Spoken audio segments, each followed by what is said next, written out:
অকণমান কিবা ক'ব নেকি? কিবা অসুস্থ হৈছে নেকি? সত্য সদায় জয় নি? আপুনি কয় নি সত্য সদায় জয় নি? আজি সন্ধিয়া সময়ত আহিছে, কিবা ক'ব বিচাৰিব নেকি?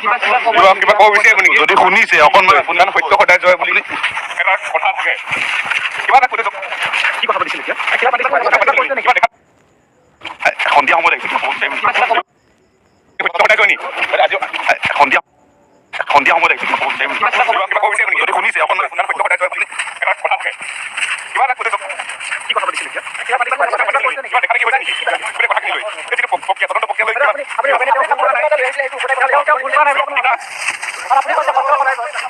অকণমান কিবা ক'ব নেকি? কিবা অসুস্থ হৈছে নেকি? সত্য সদায় জয় নি? আপুনি কয় নি সত্য সদায় জয় নি?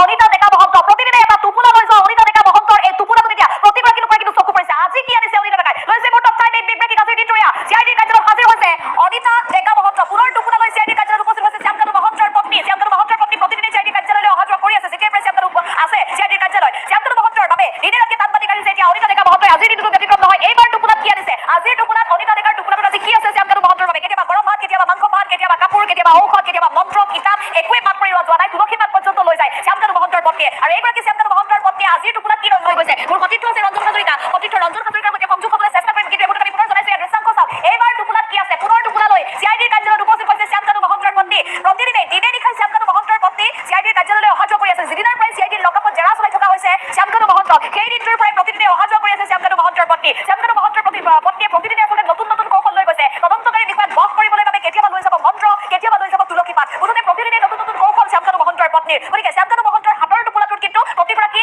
আৰক্ষী বিষয়া চিআইডিৰ কাৰ্যালয়ত যিসকল আছে নিয়োজিত হৈ সকলোৰে চকু থাকে আৰু সমান্তৰালভাৱে সমগ্ৰ অসমবাসীৰো কিন্তু নজৰ থাকে শ্যামকানু মহন্তৰ পত্নীৰ এই টোপোলাটোত। কাৰণ শ্যামকানু মহন্তৰ পত্নীয়ে প্ৰতিদিনে বিভিন্ন ধৰণৰ সা সামগ্ৰী লৈ যায়। কেতিয়াবা লৈ যায় কাপোৰ লৈ যায় শ্যামকানু মহন্তলৈ, আৰু শ্যামকানু মহন্তলৈ কেতিয়াবা গৰম গৰম ভাত লৈ যায়, গৰম গৰম মাংস ভাত লৈ যায়, কিন্তু তেনেধৰণে টিফিন উভতাই লৈ আহিব লগা হয়। কেতিয়াবা আকৌ ঔষধ লৈ যায়, যি শ্যামকানু মহন্তক প্ৰতিদিনে জেৰা চলাই আছে চিআইডিৰ লকআপত, আৰু প্ৰতিদিনে স্বাস্থ্য পৰীক্ষাও কৰি থকা হৈছে। যদি শ্যামকানু মহন্তৰ কিবা অসুস্থতা আছে লগে লগে ব্যৱস্থা গ্ৰহণ কৰা হৈছে চিআইডিৰ কাৰ্যালয়ত। কিন্তু তাৰ পিছতো শ্যামকানু মহন্তৰ পত্নীয়ে নিজেই এক প্ৰকাৰ চিকিৎসকৰ পৰামৰ্শৰ দৰে লৈ যায় বিভিন্ন ধৰণৰ ঔষধ। কি ঔষধ লৈ যায় কিন্তু আজিৰ দিনটোলৈকে তেওঁ সন্মুখত সংবাদ মাধ্যমৰ সন্মুখতে হওক বা অসমবাসীৰ সন্মুখতে দাঙি ধৰা নাছিল। আৰু আন এদিন দেখিবলৈ পোৱা গৈছিল বেংক নামৰ কিতাপখনৰ ভিতৰত লৈ গৈছিল মন্ত্ৰ। দিনে 4-5 বাৰকৈ শ্যামকানু মহন্তক মন্ত্ৰ পঢ়িবলৈ পৰামৰ্শ দি চিঠিত লিখি পঠিয়াইছিল, চিঠিৰ আকাৰত লিখি পঠিয়াইছিল 4-5 বাৰকৈ সেই মন্ত্ৰ পঢ়িব লাগে। আৰু সেই মন্ত্ৰ পঢ়াৰ উদ্দেশ্য কি আছে? তদন্তকাৰী বিষয়াক বশ কৰাৰ। কিন্তু তদন্তকাৰী বিষয়াক বশ কৰিব নোৱাৰিলে, কিয়নো শ্যামকানু মহন্তৰ পত্নীয়ে শ্যামকানুলৈ লিখি লৈ যোৱা সেই চিঠিখন বাহিৰতে মুকলি হ'ল। যিসকল চিআইডিৰ প্ৰৱেশদ্বাৰত যিসকল আছিল নিৰাপত্তাৰ দায়িত্বত, সেই লোকসকলে সেই মুহূৰ্ততে বেংক চটাৰ মাজৰ পৰা মুকলি কৰি দিলে এই শ্যামকানু মহন্তৰ পত্নী অনিতা ডেকাৰ সেই